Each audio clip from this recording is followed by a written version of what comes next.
सुख और दुख, एक प्रेरणा देने वाली कहानी। अंधेरी रात में एक सेठ ने नदी में कूदकर आत्महत्या करने का विचार किया। बारिश का दिन था, नदी उफान पर थी, आकाश बादलों से भरे हुए थे और बिजली चमक रही थी।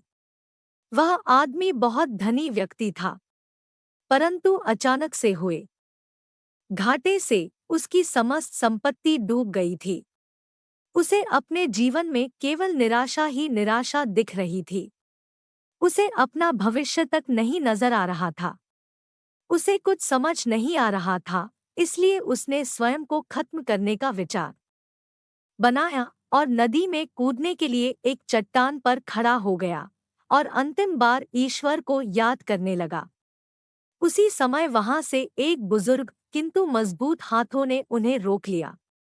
बिजली की चमक से उसने देखा एक वृद्ध साधु उसे पकड़े हुए हैं। उस वृद्ध ने उससे इसका कारण पूछा। तब सेठ ने उस वृद्ध व्यक्ति को सारी कहानी बता दिया। वृद्ध यह सुनकर पहले तो हंसा, फिर उसने कहा कि तुम यह स्वीकार करते हो कि तुम पहले सुखी थे?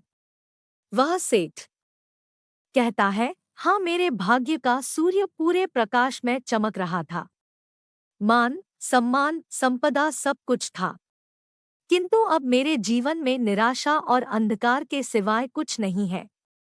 वृद्ध हंसा और बोला, दिन के बाद रात और रात के बाद दिन। जब दिन नहीं टिकता तो रात भी कैसे टिकेगी? परिवर्तन प्रकृति का नियम है।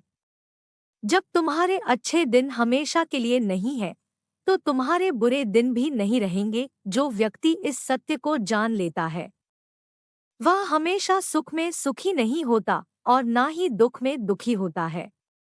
उसका जीवन एक चट्टान की तरह हो जाता है, जो वर्षा और धूप में समान ही रहता है। जो सुख दुख को संभाव से देखता है, उसने स्वयं को जान लिया है।